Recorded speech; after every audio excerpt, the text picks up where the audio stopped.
Bueno, buenas tardes. Vamos a arrancar hoy entonces con la segunda clase de la introducción del teórico de química inorgánica y en particular, a ver si logro que esta presentación funcione.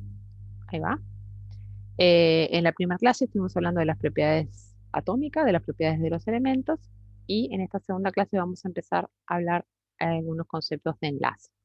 Al igual que en la primera clase, van a ver que la mayoría de las cosas, las que vamos a ver hoy, son cosas que ustedes conocen de química general, pero que nosotros consideramos que tienen que dominar perfectamente para después poder entender el resto del curso, y por eso las estamos repasando específicamente, ¿sí? Bien, vamos a rapidito hacer una recapitulación de la clase pasada, donde vimos la definición de las distintas propiedades atómicas que teníamos interés en estudiar y cómo esas propiedades atómicas variaban en la tabla periódica, ¿sí? A lo largo de la tabla periódica. Entonces vimos la electronegatividad, la energía de inserción y la afinidad electrónica, que como muestran ahí las flechas, aumentan a la derecha en un periodo y aumentan hacia arriba en un grupo, o disminuyen hacia abajo, que es lo mismo, ¿sí? Y también estuvimos hablando del radio atómico y del radio iónico, que tenían la misma variación, una disminución en un grupo hacia abajo y un aumento en el periodo de la derecha, o una disminución hacia la izquierda, como muestra esta figura. Lo importante de todo lo que vimos es, por supuesto, saber las definiciones, saber de qué estamos hablando en cada caso, saber cuál es la variación a lo largo de la tabla periódica, que es lo que estamos viendo en esta figura, pero también tener idea de cuál es la razón por la cual estas variaciones se dan, ¿sí? Y como habíamos visto, eh, es muy importante en este caso, para la variación de todas las propiedades periódicas, el Z efectivo, ¿verdad? ¿Cómo varía el Z efectivo? Dijimos que había que mirar, si, había que acordarse, digamos, y saber que el Z efectivo siempre aumenta cuando aumenta Z, ¿sí? Entonces, ese parámetro lo tenemos que tener en cuenta y tenemos que tener en cuenta esa consideración, ¿sí? Pero además del Z efectivo, había que tener en cuenta el número cuántico principal del electrón que estamos considerando. Les pido, por favor, si pueden apagar todos los micrófonos hasta que quieran hablar. Ahí sí lo prenden y me interrumpen. Gracias. Además, entonces, de este efectivo, tenemos que tener en cuenta el número cuántico principal del orbital en el que está ese electrón, ¿sí?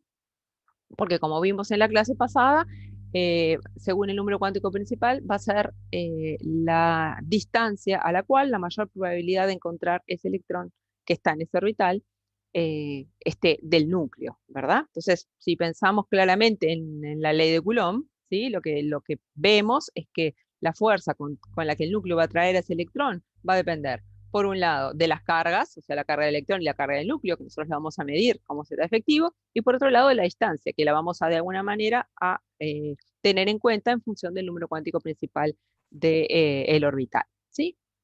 Entonces, cuando veíamos las variaciones en el período, como el número cuántico principal del electrón más externo no variaba, ahí el parámetro que más pesa es el Z efectivo. Hay un aumento del Z efectivo, movernos a la derecha en un periodo, entonces eso genera un aumento en la energía de inserción, en la electronegatividad y en la espina electrónica, y una disminución en el radio atómico, ¿sí?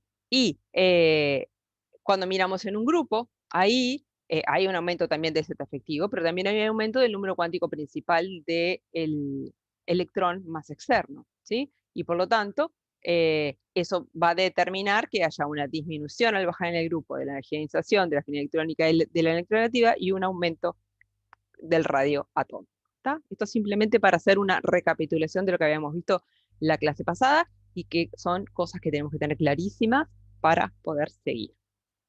Bien, y vamos a arrancar hoy con enlace, ¿sí? Y acá yo les puse esta figura que capaz que a algunos les parece un poco infantil, pero me parece que es muy ilustrativa de una cosa que está en la base de lo que vamos a ver ahora, de lo que vamos a ver ahora en la clase de enlace y de aquí en adelante, ¿sí? Que es cuando se combinan dos o más elementos, ¿qué tipo de compuesto forman? ¿Sí? ¿Forman un metal, forman una sal, forman una molécula, forman una red covalente? ¿Hay alguna manera de darnos cuenta, de saber qué es lo que se va a formar cuando dos o más elementos se combinan? ¿Sí? Cuando yo miro la fórmula de un compuesto, cloruro de sodio, NaCl, tengo que saber que es una sal, el cloruro de sodio todos sabemos. Cuando yo miro el tricloruro de boro, tengo que saber que es un compuesto molecular. ¿Cómo hago para saber? La respuesta a la pregunta tengo que saber es casi siempre sí, ¿sí? O por lo menos casi siempre tengo que tener una idea de dónde partir, ¿sí? ¿Y cómo hago para saber? Es un poco lo que quiere mostrar esta figura, ¿sí? Si yo tengo uno más elementos X, como muestra acá este dibujito, que se combinan y forman un metal. X, estos elementos X, esos átomos X, ¿qué serán? Metales. Metales, definitivamente, metales, ¿sí? Como vimos en la clase pasada, nosotros tenemos una distribución clara en la tabla periódica, por lo menos en dos grandes grupos de metales y no metales, en el medio algunos que todavía no podemos decidir en qué modelo ponerlos, pero claramente si nosotros tenemos átomos metálicos que se combinan entre sí, van a dar un sólido, ¿sí? Que es un metal, propiedad macroscópica metálica que todos conocemos, ¿sí? Bien, pero cuando se combinan dos elementos distintos, ¿sí? Por ejemplo, un A y un X. Si X ya dijimos que era un metal, podemos suponer que A es un no metal, ¿sí? Ahí vamos a tener casi seguro que lo que se forma es una sal, ¿sí? Una sal que corresponde a un compuesto iónico, ¿verdad? ¿Sí? O sea, un metal con un no metal, cuando yo miro una fórmula que tiene un metal con un no metal, digo, esto debe ser iónico. Eso, por supuesto, no es la verdad revelada. Después vamos a ver hoy un montón de consideraciones que vamos a tener que hacer para ver si efectivamente esa sal, ¿sí? O esa combinación metal-no metal se ajusta o no al modelo iónico, ¿sí? Y después cuando combinamos todos los metales, que serían todos esos A, que pueden ser iguales o distintos, y se forma una molécula, la combinación va a ser entre metales. O sea, A, es una pregunta que ya la voy a hacer. A, ¿puede ser un metal? O A', ¿podría ser un metal si cuando lo combino entre sí me da una molécula?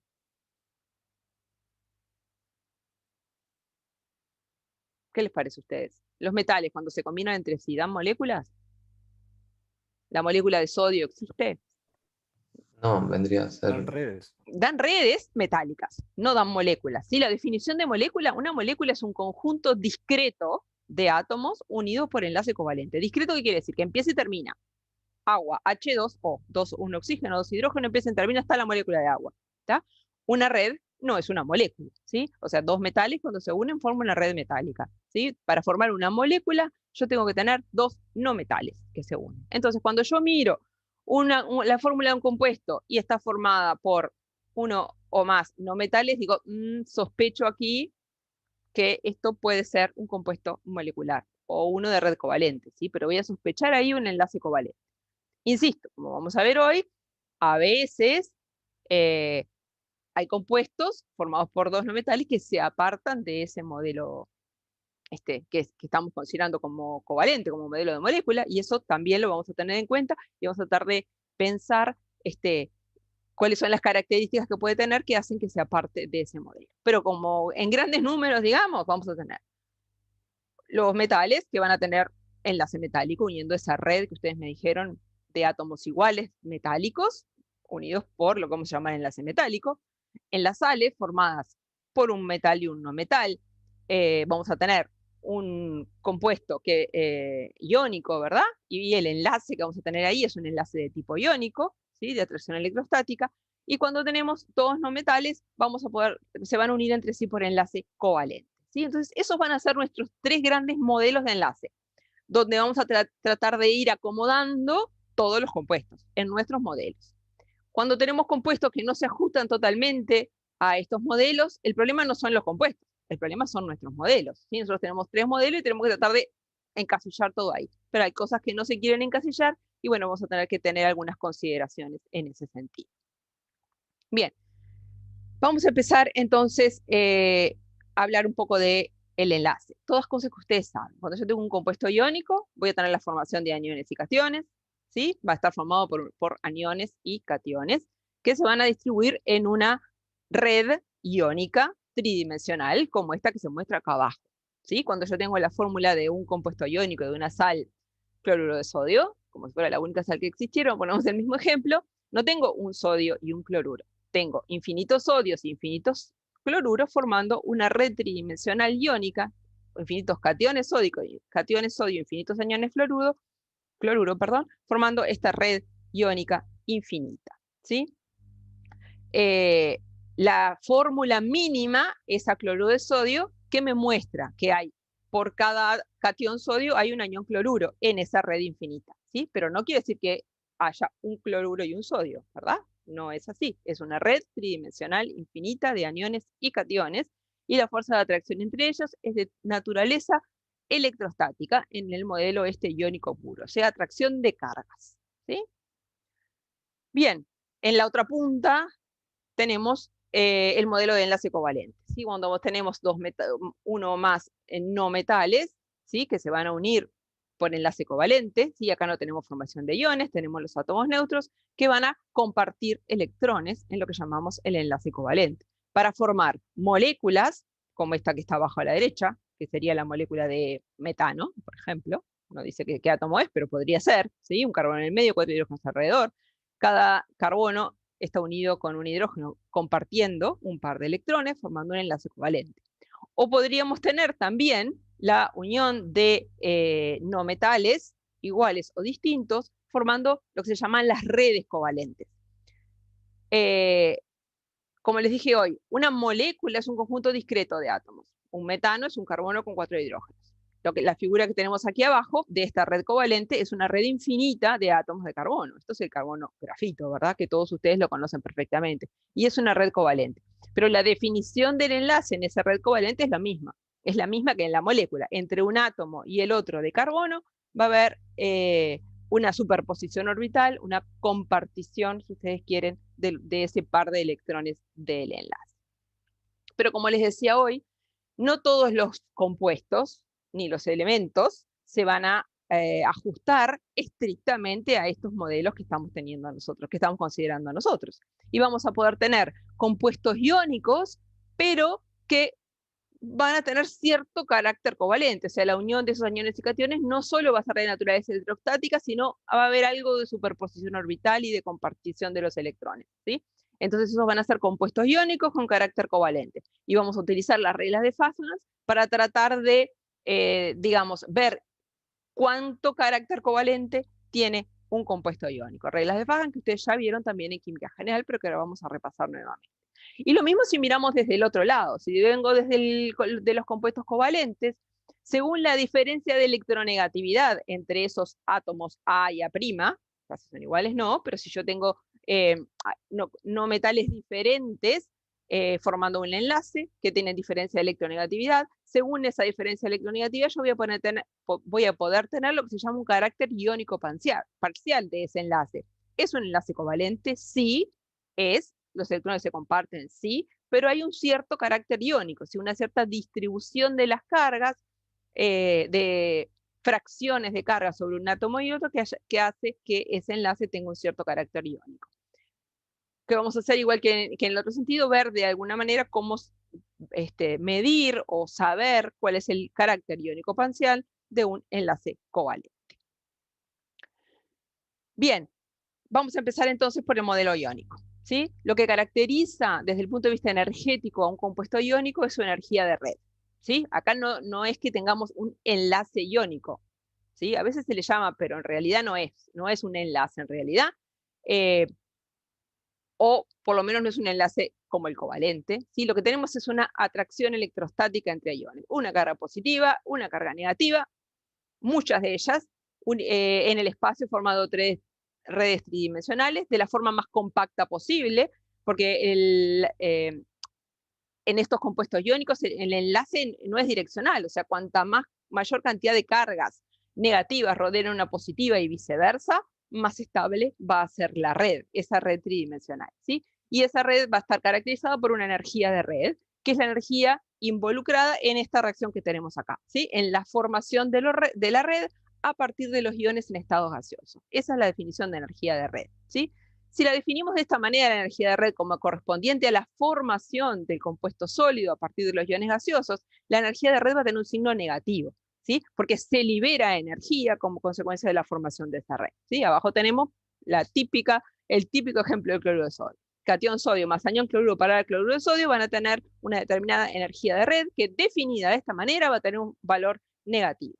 ¿Está? Ustedes en química general pueden haber visto la energía de red definida de la otra forma, o sea, la energía necesaria para romper la red. Es exactamente lo mismo. Si la defino como la necesaria para romper la red, entonces es positiva. ¿Sí? Pero es exactamente lo mismo. Lo importante es que yo la defino, la pienso de una manera, si la pienso como la formación de la red, va a ser negativa. Si la pienso como la ruptura, va a ser positiva, pero es exactamente lo mismo. ¿Sí? La energía de esa red cristalina, ¿sí? No se puede medir, ¿sí? No es una magnitud medible experimentalmente. Entonces lo que hacemos es calcularla a partir de modelos teóricos. Ustedes vieron en química general varios, Borlandé, Born-Meyer y Kapuscinski. Ese es el modelo más simple, ¿sí?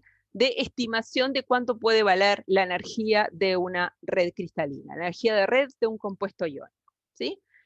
Lo importante de esta ecuación de Kapuscinski, lo que nos va a importar a nosotros, es saber de qué depende. Por eso siempre vamos a querer comparar la energía de red de un compuesto con la de otro, ¿verdad? Y como se ve ahí en la ecuación de Kapuscinski, la energía de red depende de este nu, que es la cantidad de iones que haya.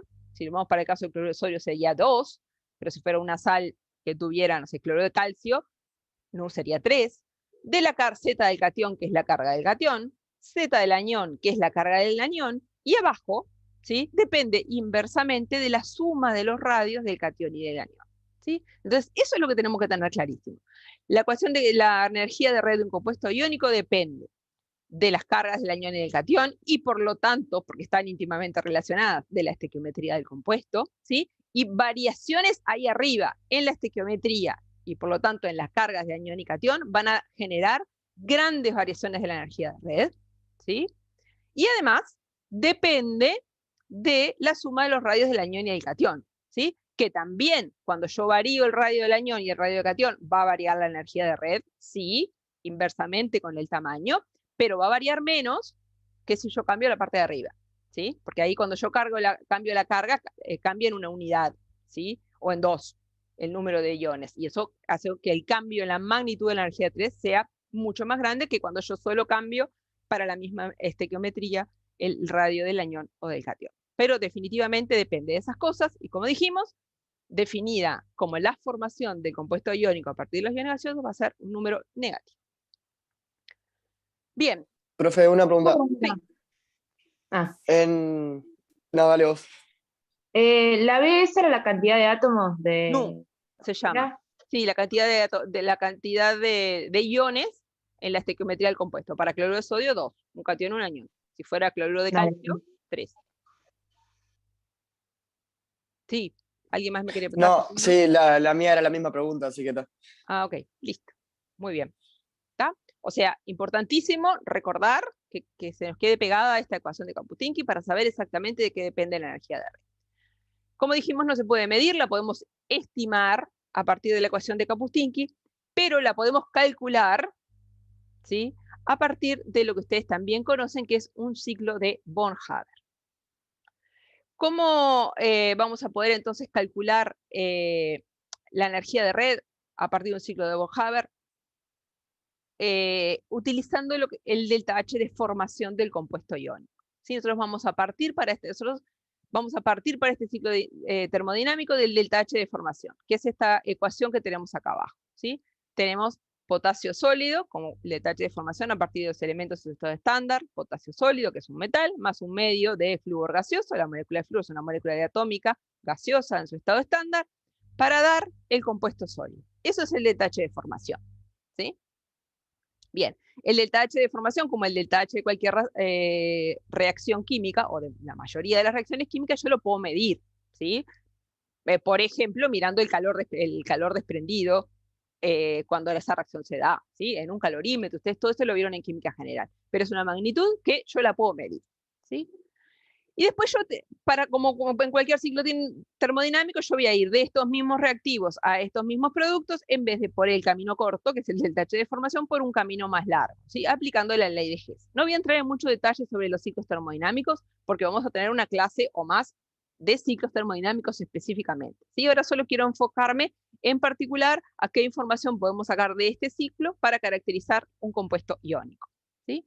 Entonces, para ir del camino corto al camino largo, yo tengo de alguna manera, si quiero involucrar la energía de red, quiero transformar estos elementos en estado estándar en los iones en estado gaseoso. Entonces, ¿qué tengo que hacer con el potasio? Lo sublimo, ¿sí? Y lo paso a potasio gaseoso. ¿Qué tengo que hacer con la molécula de flúor? La rompo a la mitad para que me quede el átomo de flúor. Después, al potasio gaseoso necesita transformarse en el ion gaseoso, en el catión potasio gaseoso. Y la energía involucrada en ese paso es la primera energía de iniciación del potasio. De la misma manera, tengo que transformar este átomo de flúor gaseoso en un anión fluoruro gaseoso. Y la energía involucrada en ese cambio, la entalpía involucrada, es la que corresponde a la afinidad electrónica del flúor, a la primera afinidad electrónica del flúor. ¿Sí? Para después cerrar este ciclo termodinámico con la energía de red. ¿Por qué pongo U? Porque yo definí la energía de red como la energía necesaria para formar el compuesto iónico a partir de sus iones gaseosos. En definitiva, yo hago el balance, digamos, de los delta H, ¿sí? Voy de reactivos a productos por el camino corto, eso corresponde al delta H de formación, y voy por el camino largo, siempre tengo que ir en el sentido de las flechas, no por el contramano, por el camino largo, y eso me da a la suma del delta H de sublimación, más un medio de la disociación del enlace flúor-flúor, más la energía de iniciación del potasio, más la electroafinidad del flúor, más la energía de red. Entonces, todos estos parámetros, que son parámetros termodinámicos característicos de los elementos o los compuestos en estado estándar, ¿sí?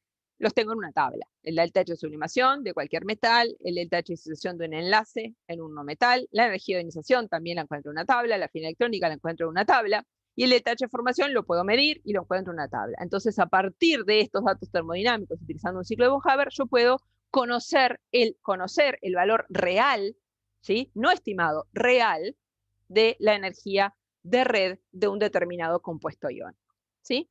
¿Y cuál es la gracia? Sí. Sí, te escucho. Entonces eso sería como el valor experimental.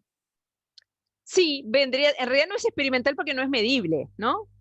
Es calculado a partir de datos experimentales. Por eso no me gusta llamar la energía de red experimental a mí. Porque no, experimental parece que alguien lo hubiera medido.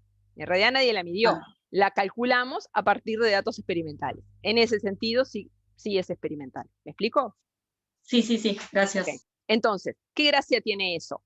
Que yo puedo comparar la energía de red calculada a partir de un ciclo de von Haber con la energía de red que calculé utilizando un modelo iónico matemático de interacción electrostática entre los iones, que es el que me da la ecuación de Kaputinsky. Entonces, si yo comparo el valor de esta energía de red del ciclo de von Haber con la de Kaputinsky, puedo saber cuán cerca o lejos está el compuesto iónico que estoy considerando del modelo iónico ideal.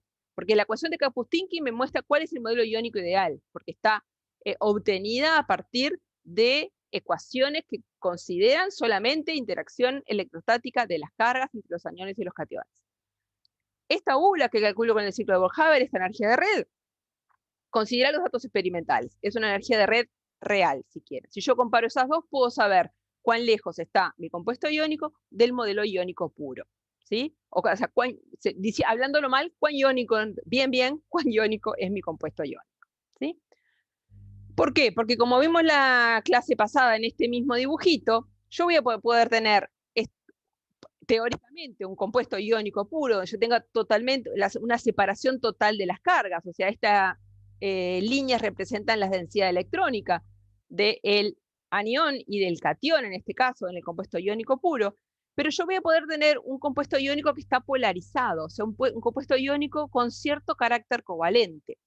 Y eso lo voy a poder saber cuán covalente es, o sea, cuánto carácter covalente tiene mi compuesto iónico comparando la energía de red calculada a partir de la ecuación de Kaputinsky, que es modelo iónico puro, con la energía calculada a partir del ciclo de von Haber, ¿sí? Que es una energía experimental, si ustedes quieren, o calculada a partir de datos experimentales. Cuanto más alejado estén esos dos valores, más lejos voy a estar del modelo iónico puro y más cerca de acá voy a estar, ¿sí? Donde, de vuelta, estas líneas de densidad electrónica denotan de alguna manera que tengo el anión y tengo el catión, ¿sí? O sea, hay una localización de las cargas sobre cada uno de los átomos, pero parte de esa densidad electrónica está compartida, ¿sí? De alguna manera ese esquema es eso lo que denota. Bien, y además de calculando la energía de Kaputinsky y la energía de red a partir de Kaputinsky del ciclo de von Haber, nosotros podemos tener una forma un poco más cualitativa de estimar el carácter covalente de un compuesto iónico, ¿sí? O sea, cuánto carácter covalente va a tener un compuesto iónico. Y para eso tenemos en cuenta lo que se llama la polarizabilidad y el poder polarizante, ¿sí? ¿Qué es la polarizabilidad? Es la capacidad o la propiedad que tiene una determinada nube electrónica de deformarse. Si cuando yo tengo un compuesto iónico, yo estoy considerando, como estaba en el esquemita anterior, que yo tengo pelotitas, ¿sí? ¿Sí? Esferas cargadas positiva y negativamente. Eso considera mi modelo iónico, ¿sí? Pero esas esferitas tienen electrones ahí, ¿sí? Y pueden ser deformadas, ¿sí? Esas densidades electrónicas pueden ser deformadas por el efecto de un campo eléctrico externo.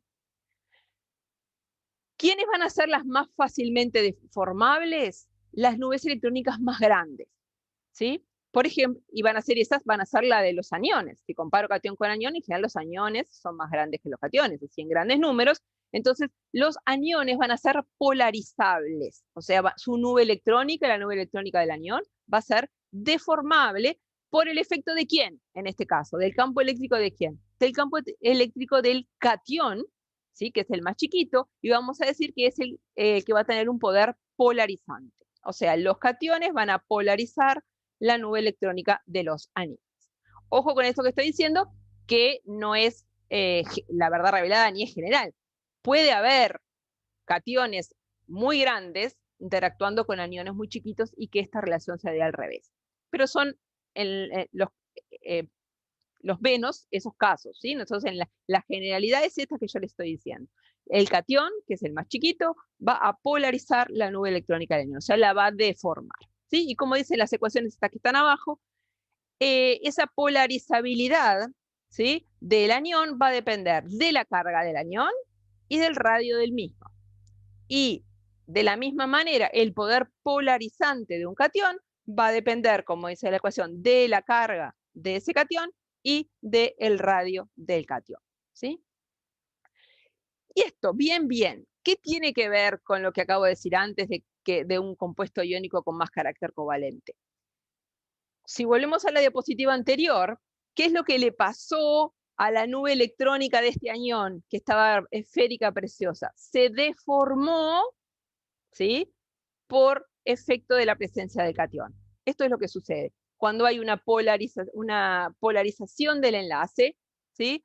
Y hay una deformación de las nubes electrónicas, lo que se genera es cierto carácter covalente. En definitiva, cuando la nube del anión es más polarizable, de alguna manera hay cierta compartición de electrones, cierta superposición de orbitales, como muestra este esquemita, ¿sí? Bien, a partir de estos conceptos de polarizabilidad y poder polarizante, surgen lo que ustedes conocen como las reglas de Fajans, ¿sí? Pero antes de pasar a las reglas de Fajans, es muy importante ver en números lo que decíamos en la diapositiva anterior, ¿sí? Dijimos que la polarizabilidad de un anión depende de su carga y de su tamaño. Acá tenemos en esta columna todos los halogenuros, ¿verdad? Fluoruro, cloruro, bromuro y ioduro. ¿Cómo varía el tamaño de estos halogenuros cuando bajo en el grupo? ¿Qué le pasa? Aumenta. Aumenta. ¿Vieron? Esas son las cosas que nos tienen que surgir instantáneamente. Al bajar en el grupo, el tamaño atómico y el radio atómico, el radio iónico aumenta. Entonces yo miro esto y tengo que darme cuenta que el tamaño para abajo aumenta. Fíjense lo que pasa con la polarizabilidad, calculada con la fórmula que estaba en la diapositiva anterior. La polarizabilidad aumenta, o sea, cuanto mayor es el tamaño, mayor es la polarizabilidad. Ahora vamos a mirar a la derecha, donde lo que tengo es fundamentalmente variaciones de la carga, ¿sí? Entonces, cuanto más cargado es el anión, más polarizable es. Ahí tiene fluoruro, óxido y nitruro, los 3 aniones de distinta carga, la polarizabilidad aumenta, ¿sí? Perdón. Lo mismo ocurre ahora con el poder polarizante. Dijimos que también dependía de la carga y del radio, en particular de la relación carga sobre radio, de lo que se llama el potencial iónico, ¿sí? Porque depende directamente de la carga e inversamente del tamaño. Fíjense de vuelta, acá están todos los cationes más uno de los alcalinos. ¿Qué pasa con el tamaño de estos cationes al bajar en el grupo? Aumenta, ¿verdad? Como ya lo tenemos clarísimo. ¿Qué pasa con el poder polarizante? Disminuye. Un aumento de tamaño disminuye el poder polarizante. O sea, cuanto más chico sea un catión de determinada carga, mayor es su poder polarizante. Y cuando comparo cationes de distintas cargas, fíjense lo que pasa. Cuanto más cargado es el catión, mayor es su poder polarizante. O sea, el poder polarizante depende directamente de la relación carga sobre el radio, ¿sí? De lo que se llama potencial iónico. Y fíjense, si ustedes mirando esos números, ¿qué pesa más? ¿El efecto de la carga o el efecto del tamaño? Carga. La El de la carga carga. pesa un montón, ¿tá? Entonces, si en algún momento tienen alguna duda sobre cambia la carga y cambia el tamaño, bueno, el efecto de la carga es un efecto más pronunciado que el efecto del tamaño, ¿sí? Bien, así que eso es simplemente mirar con números lo que vimos en la diapositiva anterior de la polarizabilidad y el poder polarizante. Esto se refleja, como les decía recién, en las reglas de fajas, ¿sí? Ahí yo puse regla 1, regla 2 y regla 3. Eso es absolutamente artificial, porque si ustedes miran en el libro, van a encontrar diferentes llamadas a las reglas, van a encontrar 3, 4, da igual, ¿tá? No importa para nada eso. Lo importante es que hay 3 cosas para tener en cuenta, ¿sí? Primera cosa, carga y tamaño del catión, ¿sí? Fíjense lo que tenemos acá. Acá tenemos, mirando la carga del catión. Aumenta la carga del catión, aumenta el poder polarizante, como se ve en este esquema, y eso hace que aumente el carácter covalente. ¿Por qué? De vuelta, porque la nube electrónica del anión se va a deformar de forma de que haya cierta superposición, cierta compartición de esa nube electrónica y superposición de orbitales que da lugar a cierto carácter covalente del enlace. O sea, aumenta el poder polarizante del catión, aumenta el carácter covalente. ¿Cómo aumenta el poder polarizante? Aumentando la carga, como está en el esquema, o aumentando para la misma carga, disminuyendo el tamaño. Cuanto más chico y más cargado, más polarizante, mayor carácter covalente del compuesto. Para el mismo anión, ¿verdad? Otra cosa que tener en cuenta, el anión. De este lado, regla 1, tenemos en cuenta el catión. Regla 2, tenemos en cuenta el anión. Dijimos que el anión, cuando más grande y más cargado, más polarizable. Aquí para el mismo catión, tenemos ese mismo efecto. Anión más polarizable, mayor carácter covalente del enlace. ¿Sí? Bien. Y tenemos una tercera regla, que bueno, que a veces tenemos que comparar cosas que no, en las cuales no podemos tener en cuenta la regla 1 y la regla 2, o sea, o no son, no es definitivo lo que nos dicen. Y el ejemplo típico es cuando comparo compuestos de cobre 1 con compuestos de sodio, ¿sí? ¿Por qué? Porque el radio del sodio y del cobre son bastante parecidos como cationes y tienen la misma carga. Entonces, como poder polarizante, si uno solo mira la regla 1, tendrían más o menos el mismo poder polarizante. Sin embargo, ¿sí? Acá hay otra cosa que tener en cuenta. Cuando pasa eso, cuando los tamaños son similares del catión, el catión más polarizante es aquel que tenga configuración distinta a la configuración de gas noble, ¿sí? Si el catión tiene configuración de gas noble, es como que está más cerca del compuesto iónico típico, piénsenlo así. Si tiene configuración distinta a una configuración de gas noble, como pasa en el cobre 1, que tiene una configuración de argón 3 de 10, mientras que el sodio tiene configuración de gas noble argón, entonces el cloruro de cobre, por ejemplo, tiene mayor carácter covalente que el cloruro de sodio, ¿sí? Entonces, teniendo en cuenta... Profe. Sí. esta regla solo la aplicamos cuando tenemos cationes y aniones de igual tamaño y igual carga. Exactamente. Cuando ni la 1 ni la 2 sirven, ahí tengo en cuenta la 3. Si no, la ignoro. Perfecto, gracias. Muy bien. ¿Podría volver a explicar la tercera regla? A ver, la tercera regla la voy a aplicar solamente, como le decía la compañera recién, cuando no me sirve ni la 1 ni la 2. O sea, tengo el mismo anión, por ejemplo, y tengo dos cationes del mismo tamaño. Como por ejemplo, cobre 1 y sodio más. Entonces, ¿cómo hago para saber cuál es el más polarizante y cuál compuesto va a tener mayor carácter covalente? Ahí me tengo que fijar en la configuración electrónica, ¿sí? El ion que tenga configuración electrónica distinta a gas noble es el que va a formar el compuesto más covalente. Y por eso el cloruro de cobre 1, porque el cobre 1 no tiene configuración de gas noble, va a ser más covalente que el cloruro de sodio. ¿Sí? Bien, tengo un ejercicio ahí cortito para cortar un poco este discurso. ¿Están viendo el Menti? ¿Sí? Sí. Ok. Dice, ¿cuál de los siguientes compuestos tendría mayor carácter covalente según las reglas de Fajas? A ver, respondan.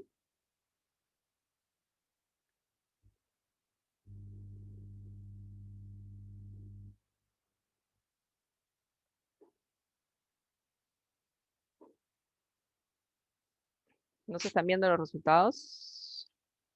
Estamos entrando. Ok. Perdón. No los quería apurar. Ahí se empezaron a ver y los oculté yo. Ahora fui yo la que los oculté. Y a ver un ratito porque hay que pensar un poquito acá.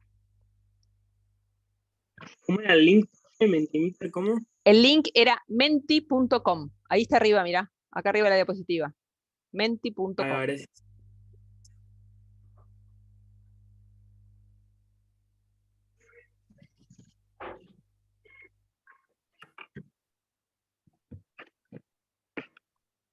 Disculpen la fórmula de los compuestos, pero el Menti no me deja poner subíndices. Así que me quedan mal las fórmulas.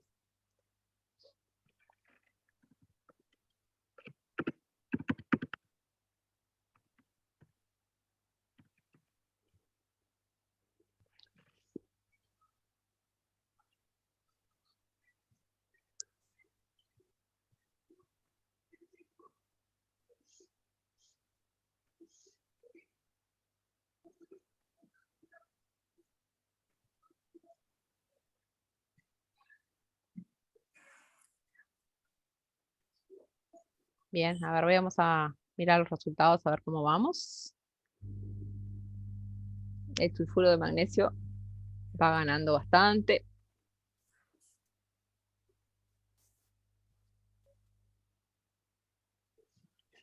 Profe, a mí me surgió una duda mientras Sí. hacía esto. Sí, En realidad lo que yo no entendía era, el magnesio tiene una carga de 2 más, pero el sodio, al estar 2 veces, ¿tiene una carga de 2 más o se cuenta? no, tiene una carga de +1. Perfecto. Piensen que ustedes están analizando la interacción entre un catión sodio y un anión sulfuro. ¿Sí? En esa red cristalina, porque como le dijimos, ese Na2S lo único que quiere decir es cuántos sodios hay por sulfuro, pero hay infinitos de los dos. Lo que yo estoy analizando con la regla de Fajan es la interacción entre un catión con el anión vecino, con un anión vecino. ¿Sí? Bien, vamos a mirar acá un poquito y vamos a analizar a ver qué cosas hay que mirar. Vamos a empezar primero. Si yo quiero comparar el óxido de sodio con el sulfuro de sodio, ambos tienen el mismo catión. Me olvido de la regla 1, porque tienen el mismo catión. Pero tienen distinto anión. ¿Cuál de los dos aniones es más grande? Los aniones estos, ¿tienen igual carga o distinta carga? El anión óxido y el anión sulfuro. Igual. La misma carga. Menos 2 los dos, ¿verdad? ¿Y cuál de los dos es más grande? El azufre. El sulfuro. ¿Cómo me doy cuenta? Porque está más abajo en el grupo y el radio aumenta cuando bajo en el grupo. ¿Sí? Entonces, si el anión sulfuro tiene la misma carga pero es más grande, va a ser más polarizable. O sea, el sulfuro de sodio tiene un mayor carácter covalente, porque tiene un anión más polarizable, que el óxido de sodio. Así que entre rosado y rojo me quedo con rosado. Pero ahora vamos a comparar rosado con azul. Ahora tenemos el mismo anión. chau a la regla 2, ni la miro. Tengo que comparar los cationes. Tengo para el sulfuro de sodio, catión sodio que carga +1, y para el magnesio, el catión magnesio con carga +2. Si la carga es diferente, me olvido del tamaño, ¿sí? Porque dijimos que el efecto de la carga siempre iba a ser mayor. ¿Cuál de los dos va a ser el catión más polarizante? ¿El magnesio o el sodio? El magnesio. El magnesio, ¿por qué? Porque tiene mayor carga, ¿sí? Por lo tanto, entre azul y rosado, el sulfuro de magnesio va a tener mayor carácter covalente que el sulfuro de sodio, y por lo tanto la votación fue la correcta. Digamos, la mayoría marcaron la respuesta correcta. ¿Está? Esto de las reglas de Fajans, que parece una tontería y que parece que todos lo tenemos claro, lo tenemos que manejar completamente, porque va a ser fundamental a la hora después de decidir qué le va a pasar a un determinado compuesto, qué tipo de estructura va a formar, y un montón de cuestiones que tienen que ver con la reactividad y que vamos a ver más adelante en el curso. Muy bien, sigamos. Pasemos abandonamos el modelo iónico entonces con la cuestión de que sabemos que ahora los compuestos iónicos van a tener un cierto carácter covalente, que lo podemos predecir a partir de las reglas de Fajans y que lo podemos ver numéricamente a partir de la diferencia entre la energía de red de Kaputinsky y la energía de red de von Haber. Ahí hice un resumen en poquitas palabras. Enlace covalente. Si ustedes vieron en química general distintas teorías relacionadas con el enlace covalente que servían para distintas cosas, que era la generación de las estructuras de Lewis, la teoría de repulsión de los pares electrónicos del nivel de valencia, esa TRPNB, que era la que nos daba ideas sobre la geometría, ¿se acuerdan? De las moléculas en función de cómo se repelían los pares electrónicos de los distintos enlaces en una molécula.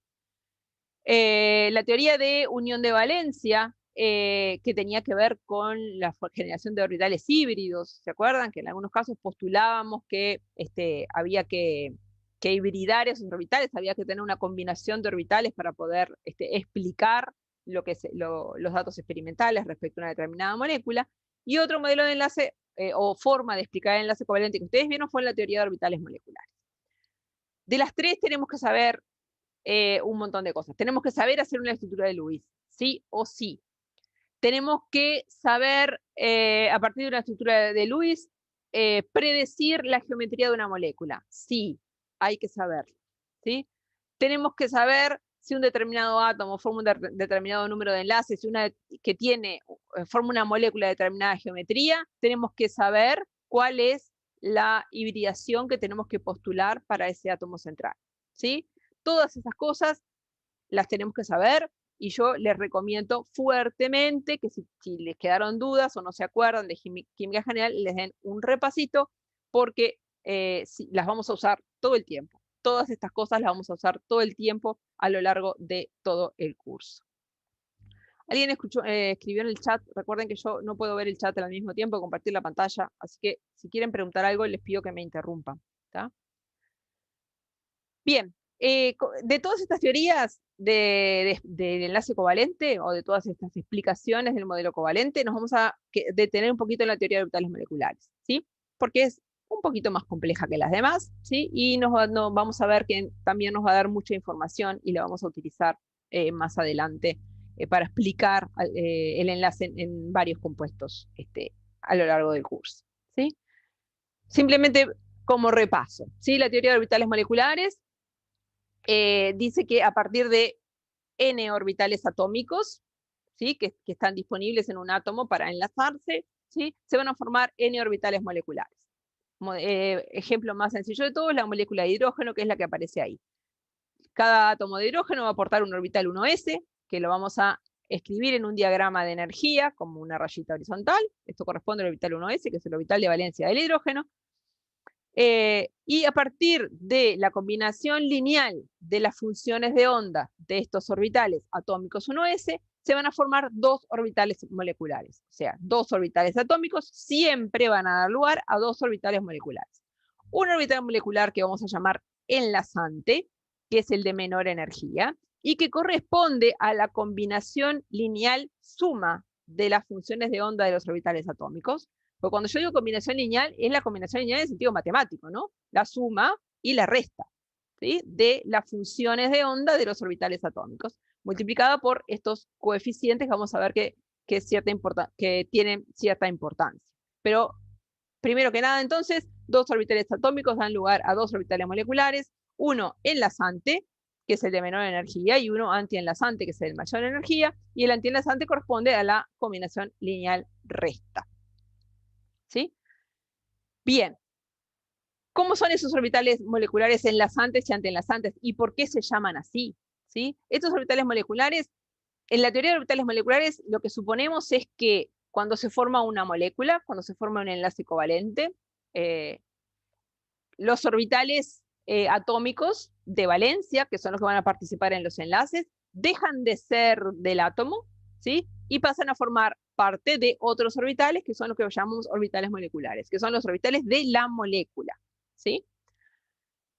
Y acá tenemos un esquemita de lo que corresponde a la formación de los orbitales moleculares enlazante y antienlazante. La combinación lineal resta, como está mostrado en este esquemita, da lugar a un orbital molecular antienlazante. ¿Por qué le digo antienlazante? ¿Por qué le llamamos antienlazante? Y es este que siempre tiene mayor energía que los orbitales atómicos.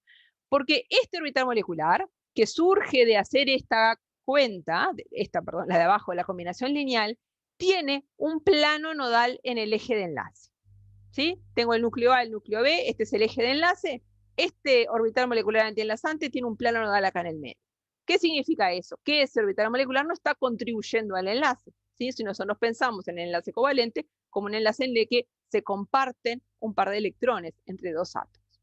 Sin embargo, la suma de las funciones de onda, o sea, la combinación lineal suma de las funciones de onda de los orbitales 1s, en este caso del hidrógeno, da lugar a un orbital molecular enlazante que tiene esta forma que muestra ahí el esquema y que tiene su mayor densidad electrónica en la zona internuclear, lo cual está de acuerdo con favorecer la formación del enlace, ¿sí?, en nuestro modelo mental de que los electrones están ahí en medio entre los núcleos. ¿Dónde están los electrones, digamos, de la molécula? Cada átomo de hidrógeno, en este caso, aporta un electrón, ¿sí?, que estaba originalmente en su orbital 1s, y vamos a llenar los orbitales moleculares siempre de menor a mayor energía, y utilizando la regla de Hund y el principio de exclusión de Pauli. O sea, voy a ir de abajo hacia arriba, voy a poner 2 electrones por orbital, y los electrones que comparten el orbital tienen que tener espines diferentes, ¿sí? Entonces, estos 2 electrones me van a quedar ubicados de esta manera. Este diagrama de orbitales moleculares me muestra que la formación de la molécula de hidrógeno, en este caso, es un proceso que es energéticamente favorable. ¿Por qué? Porque estos electrones que tenían esta energía originalmente, ahora van a tener una energía menor. ¿Por qué? Porque están en este orbital molecular enlazante que tiene energía menor, ¿sí? Por lo tanto, la formación de este enlace es un proceso que es energéticamente favorable. Y otra cosa que nos muestra este diagrama de orbitales moleculares es lo que se llama el orden de enlace, ¿sí?, en la molécula de hidrógeno. ¿Se acuerdan del orden de enlace? Se calculaba como la cantidad de electrones en orbitales enlazantes menos la cantidad de electrones en orbitales antienlazantes sobre 2. En este caso, ¿cuál es el orden de enlace que nos da este diagrama de orbitales moleculares del hidrógeno? 1. 1, ¿verdad? Porque los sumo. Electrones en orbitales moleculares enlazantes, 2. Menos electrones en orbitales antienlazantes, ninguno. Divido 2, 1. ¿Sí? El orden de enlace es 1. Y ese valor del orden de enlace tiene el significado físico que todos conocemos, y es que en la molécula de hidrógeno, los átomos de hidrógeno están unidos por un enlace simple, ¿verdad? O sea, ese es el sentido físico de calcular el orden de enlace. Profe, si me da 0 es que esa molécula que estoy planteando no existe. Exactamente, si te da 0 quiere decir que esa molécula no existe. Exactamente. Bien, entonces, si nosotros tenemos, vamos a ver qué otro tipo de información podemos sacar de un diagrama de orbitales moleculares de una molécula diatómica homonuclear, o sea, 2 átomos iguales, acá A igual a B, ¿sí? Si yo tengo A igual a B, cada uno aporta su orbital atómico, orbital molecular enlazante, antienlazante. La ganancia en energía es esta que vimos, ¿sí? Los electrones estaban acá, ¿sí? Y van a ganar una energía correspondiente a, en realidad 2s1, porque son 2 de los electrones que ganan energía, ¿sí? Cuanto mayor sea esta energía, quiere decir que el orbital molecular enlazante va a estar más abajo acá en energía y el antienlazante más arriba, ¿sí? Y eso va a estar determinando también la distancia de enlace. O sea, ¿qué es lo que quiero decir? Hay una relación entre la distancia de enlace, la energía del enlace y el solapamiento de los orbitales atómicos. ¿Se acuerda de esto del solapamiento de química general? ¿Sí? Los orbitales moleculares, para poder formar los orbitales atómicos, perdón, las funciones de onda de los orbitales atómicos para formar un orbital molecular, ¿sí?, decente, digamos que se precie tal, tienen que tener un buen solapamiento, ¿sí? El solapamiento lo podemos ver en el sentido normal de la palabra solaparse, que es una buena forma de solaparse, ponerse uno encima del otro, de forma de tener una zona de densidad electrónica común, ¿sí?, que sería el correspondiente al orbital molecular enlazante. Pero no pierdan de vista, ahora igual lo vamos a ver con más detalle, que ese solapamiento en realidad es una cuenta, como la combinación lineal, ¿sí? Es una integral, ¿sí? Es la integral del producto de las funciones de onda de los orbitales atómicos. Pero lo que determina un mayor solapamiento, ¿sí?, es una mayor fuerza de enlace y por lo tanto una menor distancia de enlace. O sea, cuando yo tengo un solapamiento peor, ¿qué pasa? El orbital molecular enlazante bajó menos, la energía de enlace es peor, y eso determina que tengo una distancia de enlace más grande, ¿sí? Acá una cosa determina la otra, es el huevo y la gallina. Todo ocurre a la vez, ¿sí? Energía de enlace grande, enlace más corto, mejor solapamiento, ¿sí? En el orden que ustedes lo quieran ver. Bien, ¿qué pasa cuando yo tengo moléculas diatómicas, pero ahora heteronucleares? Está mal el título ahí, ojo. Ahí debería decir moléculas diatómicas heteronucleares. No, pero no me hagan caso. Cuando yo tengo moléculas diatómicas, pero, por ejemplo, con elementos del bloque P, ¿sí? Son nucleares, sigue siendo el mismo átomo, ¿no? Acá, disculpen, sigue siendo el mismo átomo, pero no solo tengo orbitales S para combinar, sino que tengo, por ejemplo, como orbitales de valencia, orbitales P. Podrían ser, por ejemplo, oxígeno, nitrógeno, o cualquier elemento del bloque P que tenga como orbitales de valencia los S y los P, ¿sí? ¿Cómo sé qué orbital se va a combinar por quién? ¿Qué orbital se va a combinar? La geometría del orbital. Depende de distintas cosas. Depende de la geometría del orbital. ¿Por qué? Porque los orbitales que se van a poder combinar en forma adecuada para formar un enlace tienen que tener la simetría adecuada, ¿sí? Como vimos hoy, 2S se puede superponer así, como está acá abajo, ¿sí?, para formar el enlazante y el antienlazante. 2P que están así, ¿sí?, que sería en este caso, si nosotros consideramos que el eje de enlace es el eje Z, 2P que están sobre el eje Z se van a poder superponer para formar el orbital enlazante y el antienlazante, el molecular correspondiente, en lo que se llama simetría sigma. ¿Por qué decimos que es simetría sigma? Porque tiene la densidad electrónica del enlace en el eje internuclear, ¿sí? Por eso los orbitales, no sé si lo dije hoy, los del hidrógeno son sigma enlazante y sigma antienlazante, ¿sí? Pero si no tienen la simetría adecuada, no se van a superponer en simetría sigma. Van a tener que superponerse en otra simetría, que es la que todos conocemos como simetría pi. Pero además de tener la simetría adecuada, también tiene que tener la energía adecuada, porque cuanto más parecida sea la energía de los orbitales atómicos que se combinan, mejor va a ser el solapamiento. Solapamiento entendido como la integral esta que les escribí acá abajo de solapamiento, ¿sí? Entonces, para saber qué orbital se va a combinar con cuál, nosotros tenemos que ver, por un lado, cómo está distribuida la densidad electrónica en el espacio, a ver si el solapamiento se puede dar en forma eficiente, en simetría sigma o en simetría pi, y además cómo es la energía de los orbitales, ¿sí? Para los elementos del bloque P, ¿sí?, como la diferencia del segundo periodo, ¿sí?, en particular, como la diferencia de energía entre los S y los P es relativamente grande, los S se van a combinar con los S y los P se van a combinar con los P. En este caso, para los elementos del segundo periodo del bloque P, pero eso puede no ser así. Y lo que tengo que hacer es calcular la energía de los orbitales y ver cuáles tienen la energía adecuada, además de la geometría adecuada. Como vimos entonces, para el hidrógeno, dos orbitales S van a dar lugar a un enlazante y una enlazante sigma, como se ve acá, y los P, el PZ, que es el que está en el eje de enlace, por combinación lineal suma y resta, va a dar lugar a un sigma Z enlazante y un sigma Z antienlazante. Pero los PI y los PX, los orbitales PI y PX, que no tienen densidad electrónica sobre el eje de enlace, nunca van a poder formar un orbital molecular de simetría sigma. Y van a formar un orbital molecular diferente, que es este que tenemos acá, en simetría pi. O sea, la superposición se va a dar así, de alguna manera, ¿sí? Y vamos a tener densidad electrónica por encima y por debajo del eje de enlace, pero no en el eje de enlace, ¿sí? En los orbitales moleculares pi. El antienlazante pi tiene un plano nodal ahí en el eje de enlace y por lo tanto es antienlazante. Lo mismo acá en el sigma Z con los P también tiene un plano nodal.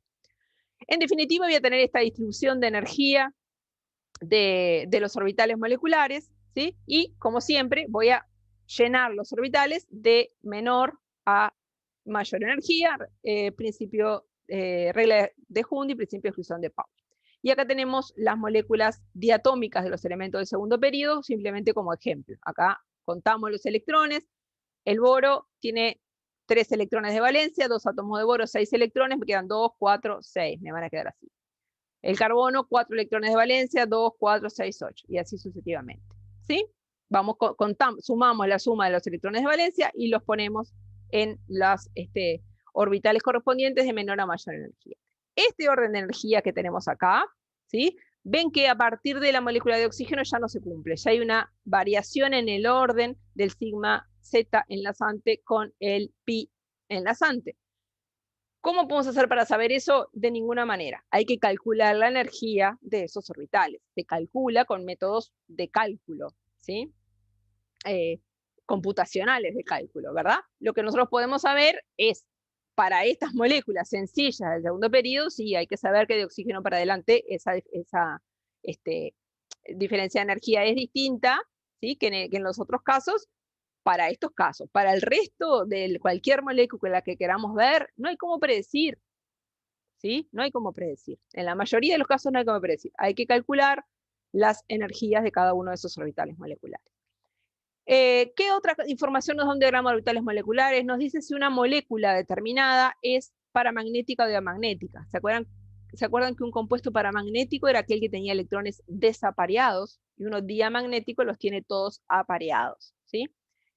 El diagrama de orbitales moleculares nos da esa información acerca de las moléculas, ¿sí? Si nos fijamos en todas estas moléculas diatómicas, vemos que la molécula de boro 2, digamos, la molécula hipotética boro 2, porque no existe, y la molécula de oxígeno, que sí existe, son paramagnéticas, ¿sí? Como dijimos, entonces, después de saber la energía de los orbitales y colocar los electrones de menor a mayor energía, vamos a poder sacar la información sobre el orden de enlace. En el caso de la molécula de boro nos da 1, de vuelta hay que contar, electrones en orbitales enlazantes, 2 acá y 2 acá, 4, menos los antienlazantes, que es 2, o sea, 4 menos 2, 2, dividido 2, 1.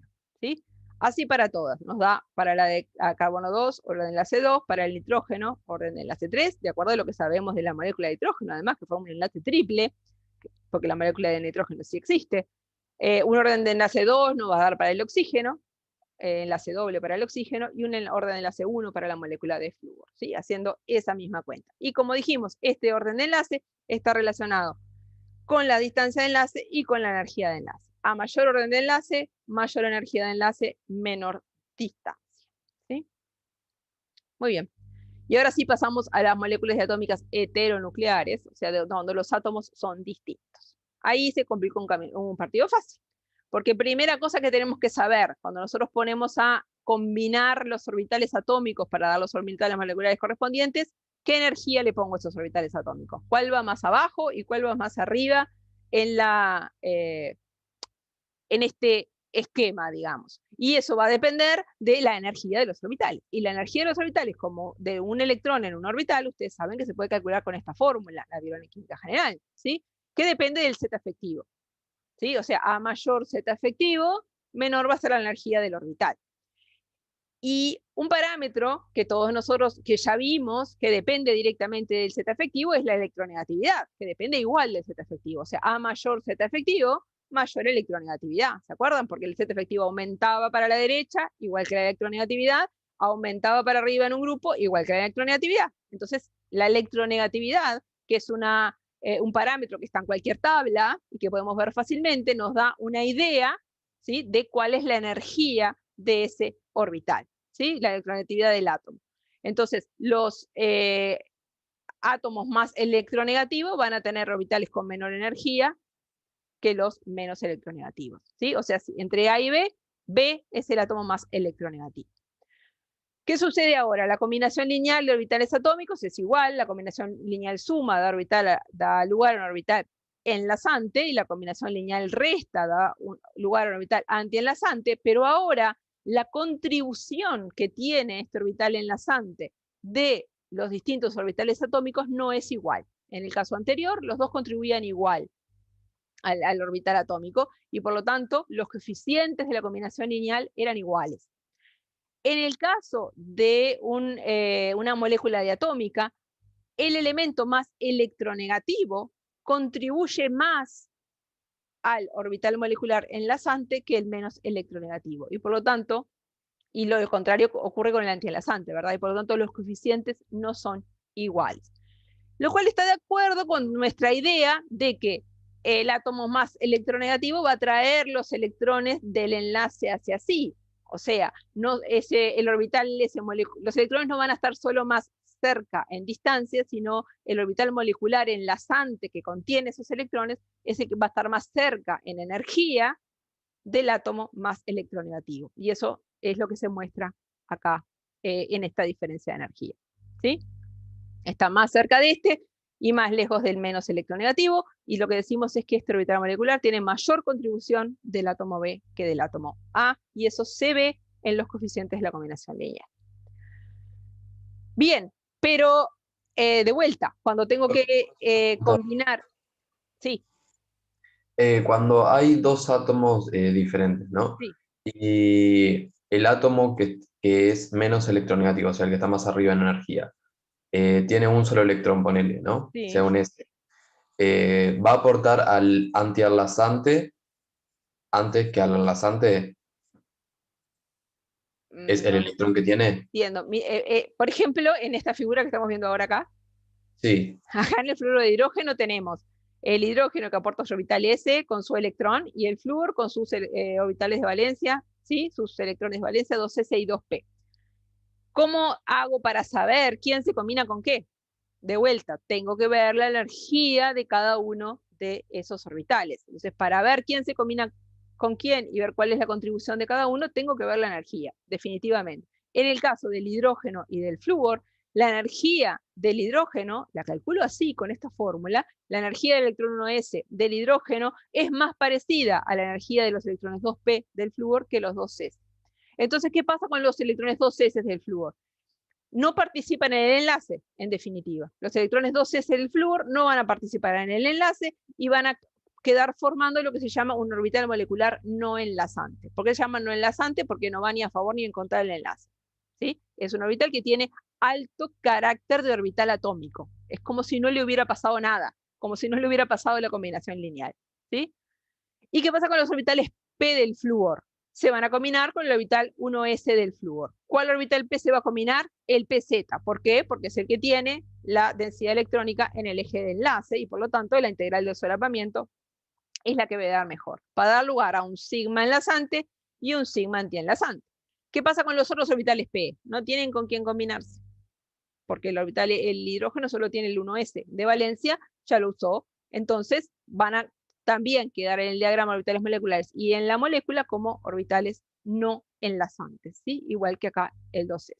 No sé si te contesté tu pregunta con esta explicación, pero si no, hacémela de nuevo. Sí, ¿por qué el 1s del hidrógeno, en este caso, no elige ir elige, como si lo eligiera, pero No elige ¿por qué no va al antienlazante? Porque la diferencia de energía que hay entre el S y el antienlazante es menor que la que hay con el enlazante. A ver, Porque, a ver, alguna cosa capaz que no quedó claro. Los electrones que estaban originalmente en los átomos, los electrones de valencia, ¿sí? Que son los que vamos a utilizar para combinar, dejan de ser de los átomos y van a una bolsa común, ¿sí? Entonces, el flúor acá tiene 7 electrones de valencia y el hidrógeno tiene 1. Entonces yo tengo 8 electrones en la molécula. Dejaron de ser del hidrógeno del flúor. Ya no son más, son de la molécula. Ok, ¿Cómo ok. pongo esos 8 electrones? De abajo hacia arriba, de 2 en 2, con espines diferentes. ¿Tá? Entonces, no es que el 1s de estos que está acá, vaya uno a saber cuál es el del 1s. El 1s, los electrones fueron todos a una bolsa y se redistribuyeron en los orbitales moleculares. ¿Me explico? Perfecto, gracias. Ahí va, ahora sí entendí tu pregunta. Muy bien, así que para saber quién se combina con quién en una molécula heteronuclear, tengo que ver cuál es la energía de los orbitales, ¿sí? Y después todo es exactamente igual que lo que acabamos de ver. Y tengo acá un ejercicio para mostrarles. Este es un diagrama de orbitales moleculares cualquiera, donde se están combinando dos elementos. ¿Dos elementos de qué periodo serían esos dos? Del segundo. Del segundo, ¿no? Porque fíjense que sus orbitales de valencia son 2s y 2p, así que son elementos del segundo periodo, ¿sí? Son elementos del segundo periodo que se están combinando. ¿Esos elementos del segundo periodo son iguales o diferentes entre sí? ¿Es el mismo elemento o son distintos? Diferentes. Distintos. Son distintos. ¿Cómo me doy cuenta que son distintos? Porque los orbitales atómicos no tienen la misma energía, ¿sí? ¿Y cuál es el más electronegativo, el de la derecha o el de la izquierda? Derecho. El de la derecha porque tiene la energía de los orbitales menor que el de la izquierda, ¿sí? Muy bien. Y ahí este es el código del Mentimeter, que no, en realidad no voy al Mentimeter todavía para que ustedes puedan seguir mirando este esquema, porque si no es difícil que calculen el orden de enlace sin mirar el esquema. Calculen el orden de enlace y contéstenlo con ese código en el Menti.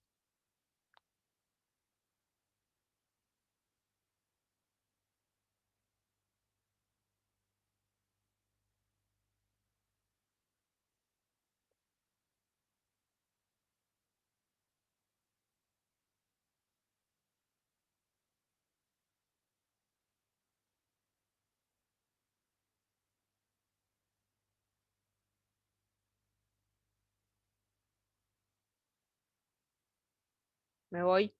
A ver, ¿cómo vamos?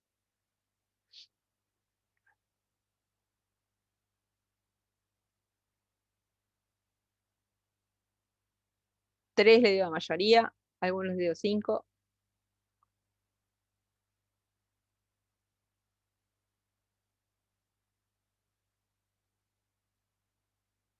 El orden de enlace es 3, efectivamente, y la mayoría lo contestaron bien. Voy a cerrar la votación y vamos a volver al diagrama para contar los electrones. Cierro. Número de electrones en orbitales enlazantes. 2, 4, 6. 8. 2, 4, 6, 8. Todos estos son enlazantes. Número de electrones en orbitales antienlazantes. 2. ¿Sí? 8 menos 2, 6, dividido 2, 3. ¿Sí? Así que el orden de enlace es 3 y esto que estamos viendo acá es el diagrama de orbitales moleculares de la molécula de monóxido de carbono. ¿Sí? Una cosa importante que en este dibujo no se veía mucho es que en general los orbitales moleculares antienlazantes tienen un asterisco. No se los dije hoy. ¿Sí? Acá en algunos no se ve el asterisco, pero bueno, hay que mirar de qué orbitales atómicos provienen y ver que si este orbital molecular proviene de este orbital atómico y de este otro, va a ser un antienlazante. ¿Sí? ¿Qué son? Profe, una cosa. Sí, Perdón, déjame terminar una cosa que ya te explico eso. Ya te explico lo que querés preguntarme. Todas estas rayitas entreveradas quiere decir que a veces no es tan fácil como nosotros lo vemos y que un tipo de orbital se comporta solo se combina solo con un tipo del otro átomo, sino a veces hay combinaciones con varios tipos y las energías y las simetrías son las adecuadas. Y eso da lugar a todo este rayerío. ¿Cómo hago para saber eso? No tengo cómo. La única manera es calcular con un programa de cálculos la energía de los orbitales moleculares y cuáles son los que se van a dar las combinaciones lineales que tengan integrales de solapamiento decentes. Perdón, quería terminar esa idea, preguntame nomás. No, está bien. Lo que no entiendo es cómo darme cuenta cuando va a haber un orbital no enlazante. Porque recién en Siempre una va a haber. diapositiva, Sí. no digo antienlazante, digo no enlazante. Ah, no enlazante. A ver, bueno, a veces es difícil de saber. En el caso de este es porque sobra. Pero ¿cómo podías saber vos acá que el 2S iba a ser no enlazante? Tenías que saber que la energía del 1S y la energía del 2S son muy distintas, entonces en definitiva el 2S no participa del enlace, porque no tiene con quién combinarse, ¿sí? Entonces eso da lugar a un orbital no enlazante. Y en el caso de los P es que solo el PZ, cuando es con hidrógeno, solo el PZ, que es el que tiene densidad electrónica en el eje de enlace, va a poder formar un orbital con simetría sigma. Y el resto no tienen con quién combinarse, porque dijimos que la combinación siempre es 2 orbitales atómicos para dar 2 orbitales moleculares. ¿Sí? Ah, bien, bien. O sea, en realidad lo que tenemos que aprendernos es las energías de todos los orbitales. No, no tienen que aprenderse nada. A ver, no tienen que aprenderse nada. Tienen que aprender estas cosas generales que estamos diciendo. Que la cantidad de orbitales moleculares, n orbitales atómicos dan lugar a n orbitales moleculares. De esos, la mitad son enlazantes y la mitad son antienlazantes. Que los orbitales P en particular van a poder formar orbitales moleculares con simetría sigma, el que está en el PZ porque es en el eje de enlace, y los otros con simetría phi cuando se combinan P con P, y los S solo van a poder formar orbitales moleculares sigma.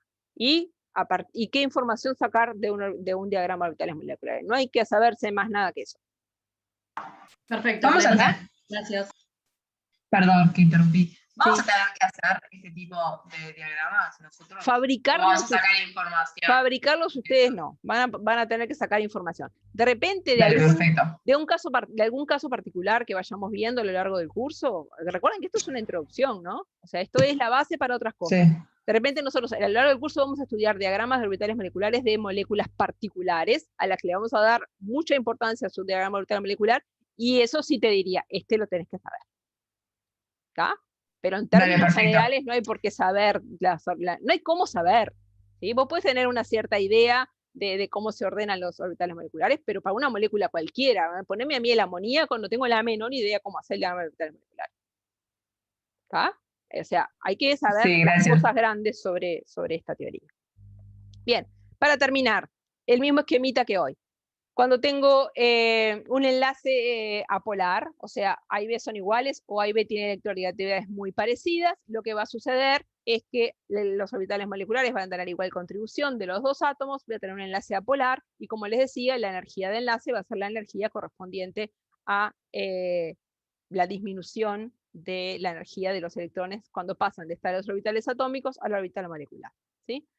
Cuando tengo un enlace que es polar, o sea que A y B tienen distinta electronegatividad, en este caso B es el más electronegativo que A, voy a tener un orbital molecular enlazante que va a tener mayor contribución del átomo más electronegativo, ¿sí? Y en definitiva, la energía de enlace va a estar dada por la energía que gana este electrón, que es E1, y la que gana este, que es E2 más E1. Por lo tanto, 2E1 más E2. ¿Sí? Si esta situación energética es más estable que la situación original, el compuesto se va a formar y va a tener un enlace polar. Cuando la diferencia de energía es muy grande, ese enlace, fíjense que la contribución en el orbital molecular es casi toda del átomo más electronegativo, eso quiere decir que se está llevando la densidad electrónica, ¿sí?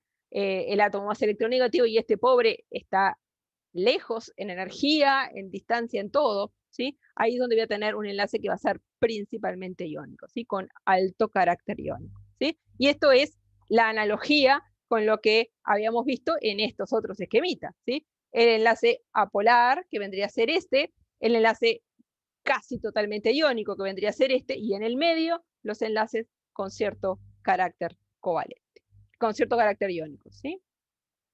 Bien.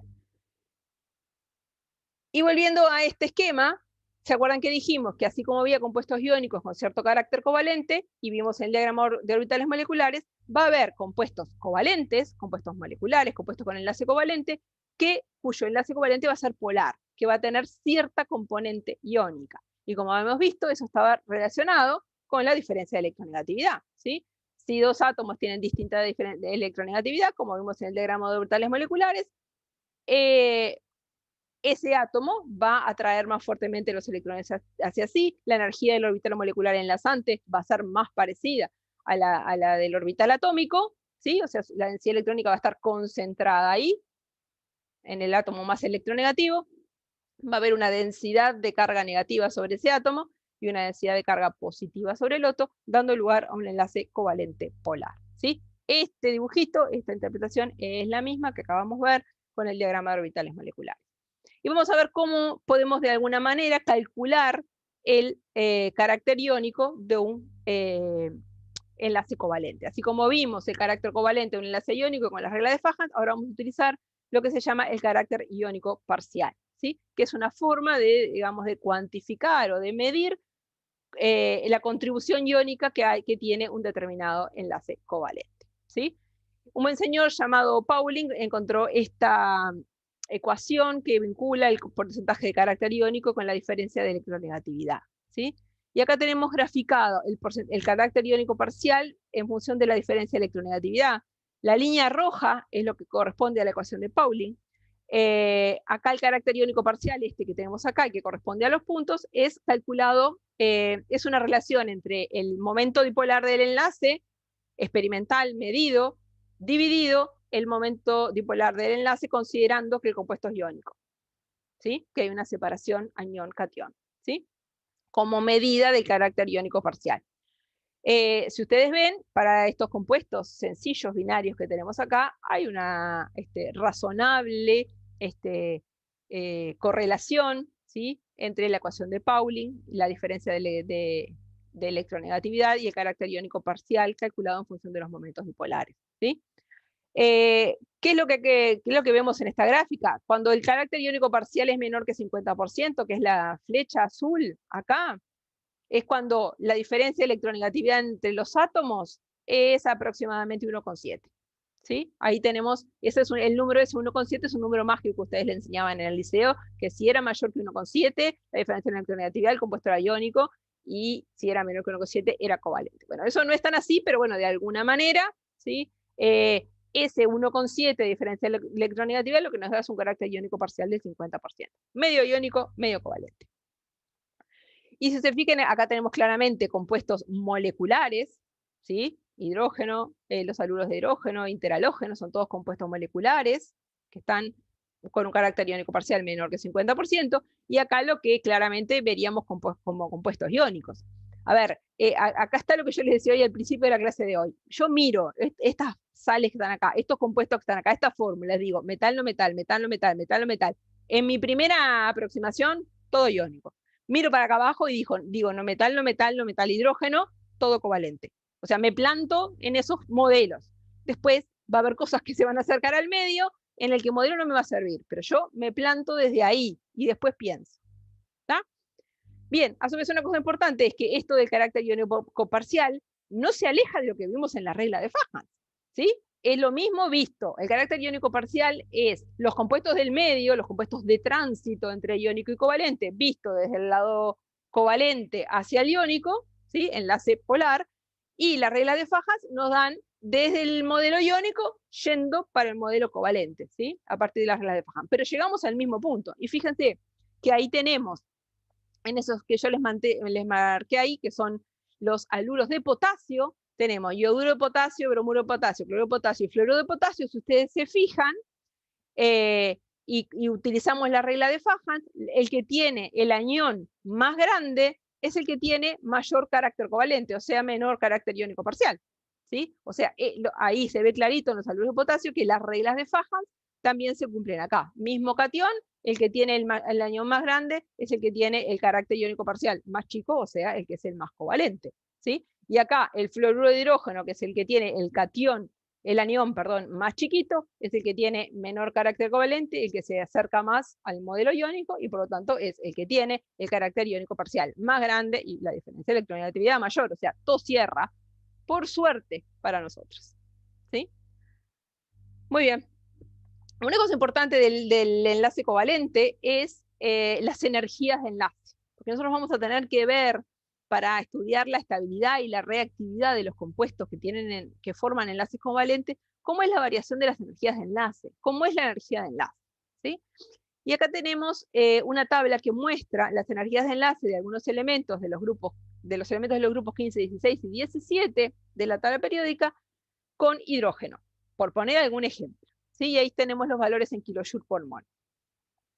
Si ustedes se fijan, ¿qué pasa con la energía de un enlace de un elemento del grupo 15, nitrógeno, fósforo, antimonio, cuando bajo en el grupo? ¿Qué pasa con la energía de ese elemento con el hidrógeno? Miren los números, ¿qué pasa? ¿Qué se ve ahí? Disminuye. Disminuye. Si miramos lo mismo para los tres grupos, nos va a pasar lo mismo. La energía de enlace de un elemento del bloque P con hidrógeno a medida que bajo en el grupo, disminuye. ¿Por qué disminuye la energía de enlace? Disminuye porque los electrones de valencia de los orbitales atómicos de los elementos del grupo 15, en este caso que estamos analizando, van a estar, cuando yo bajo en el grupo, en orbitales con número cuántico principal mayor. Eso lo vimos. O sea, que tenía como consecuencia que aumentaba el tamaño. O sea, aumenta el tamaño, ¿por qué? Porque tenemos los electrones de valencia, el electrón más externo, en un orbital con número cuántico principal mayor. Y ustedes me dirán, ¿y eso qué tiene que ver con la energía de enlace? Y sería una pregunta muy razonable. Tiene que ver con lo siguiente, porque el solapamiento entre dos orbitales, cuanto mayor sea el número cuántico principal, más deficiente es o menos eficiente. El solapamiento lo podemos ver como los orbitales son más grandes, ¿sí? Y se solapan peor entre sí, ¿sí? Son más grandes, más difusos. O lo podemos pensar desde el punto de vista de que el solapamiento, en realidad, como vimos hoy, es una integral, es una cuenta. Entonces, la integral en todo el espacio de las funciones de onda de los orbitales se hace más favorable cuanto menor es el n. Entonces, cuanto menor es el número cuántico principal de los orbitales involucrados en el enlace, más eficiente es el enlace. Cuando los orbitales involucrados son S y P, como en este caso, porque después vamos a ver qué pasa con los D. O sea, para los orbitales S y P aumenta el número cuántico principal, aumenta la eficiencia, aumenta el solapamiento y por lo tanto aumenta la energía de enlace. Y por lo tanto, cuando aumenta el número cuántico principal, disminuye el solapamiento y disminuye la energía de enlace. Ojo que en mi frase anterior lo dije al revés. ¿Tá? Esa es la razón por la cual disminuye. Aumenta el número cuántico principal de los orbitales involucrados en el enlace, disminuye la eficiencia del solapamiento, disminuye la energía de enlace. Muy bien. Cuando me muevo a la derecha, ¿sí? En un periodo, ahí el número cuántico principal no corre. ¿Sí? Ahí el número cuántico principal de los orbitales involucrados en el enlace, cuando yo quiero comparar, es igual. ¿Sí? Acá van a ser todos con n igual 2. ¿Sí? El del nitrógeno, el del oxígeno y el del flúor. Entonces, ¿en qué me tengo que fijar para ver cómo varía la energía de enlace? Me tengo que fijar en la diferencia de electronegatividad. Cuanto mayor sea la diferencia de electronegatividad entre los dos átomos que forman el enlace, más fuerte es el enlace. Y por eso, como la electronegatividad aumenta a la derecha, la diferencia de electronegatividad con el hidrógeno aumenta también a la derecha y la energía de enlace aumenta. ¿Esto por qué pasa? Porque cuando yo tengo un enlace covalente, la contribución iónica, o sea, la polaridad de ese enlace, en realidad siempre refuerza el enlace, porque además de tener la superposición orbital que me da fuerza al enlace, en realidad tengo a su vez una cierta atracción electrostática que refuerza ese enlace. ¿Sí? Siempre entonces la polaridad del enlace, dada por la diferencia de electronegatividad entre los átomos, refuerza el enlace y por lo tanto, cuanto mayor es la diferencia de electronegatividad, más fuerte es el enlace. Eso vale en el período. En el grupo yo podría ver también qué pasa con la electronegatividad, pero el problema es que en el grupo ahí lo que más importa es la superposición orbital, ¿sí? Y importa el número cuántico principal de los electrones que están participando del enlace, ¿tá? Igual que veíamos en el tamaño. Hay varias cosas que importan. La que más importa en el tamaño es la variación del número cuántico principal de los orbitales involucrados en el enlace. La que más importa cuando miro en el periodo es la polaridad del enlace, o sea, la diferencia de electronegatividad entre los átomos. ¿Tá? Estas cosas, igual que las de la correspondencia al enlace iónico y a las propiedades atómicas, son cosas que las tenemos que tener así clarísimas. Yo tengo que mirar dos enlaces de enlace y decir, esta es más grande que esta, y estar segurísimo de que le voy a pegar. Así que la energía de enlace en realidad aumenta para arriba y para la derecha dentro del bloque P, por ejemplo, con el mismo átomo. Pero, porque siempre hay peros, ¿sí? Hay algunos casos en los que esta regla general no se cumple. Y esos casos son cuando en el enlace están involucrados elementos que cuando se unen les quedan pares de electrones no enlazantes. ¿A qué me refiero? Miren estas figuritas de acá. Yo tengo el nitrógeno unido al hidrógeno. ¿Sí? El nitrógeno le quedó un par de electrones no enlazantes cuando forma el amoníaco, por ejemplo. El hidrógeno no le quedó nada, porque su único electrón lo utilizó para formar el enlace. Listo, las energías de enlace siguen la regla que vimos en la diapositiva anterior. Cuando yo tengo en el enlace dos elementos que son chiquitos de tamaño, ¿no? Pertenecen al segundo período, y todos tienen pares de electrones no enlazantes, o tienen por lo menos varios pares de electrones enlazantes, como tiene el flúor, hay una repulsión entre estos pares de electrones que hace que la energía de enlace sea más chica de lo que debería ser. ¿Sí? ¿Por qué? Porque tengo muchos electrones en un espacio pequeño. ¿Sí? Entonces eso ocurre con los elementos del segundo periodo que tienen pares de electrones, que le queda pares de electrones enlazantes cuando forman un enlace. Entonces ahí tenemos, por ejemplo, lo que pasa con el enlace carbono-flúor respecto al silicio-flúor y para abajo. Si yo miro del silicio para abajo, se cumple lo que acabamos de decir recién. La energía de enlace disminuye porque aumenta el número cuántico principal de los orbitales involucrados, el solapamiento menos eficiente, menos energía de enlace. Del silicio para abajo. Pero el carbono, fíjense que tiene una energía de enlace, ¿sí? Que es más chica, debería ser más grande que la del silicio flúor y sin embargo es más chica. ¿Por qué? Porque estos pares de electrones del flúor, que son 3, y el flúor es muy chiquito y el carbono también es chiquito, producen repulsión, ¿sí? Que da lugar a esa disminución de la energía de enlace.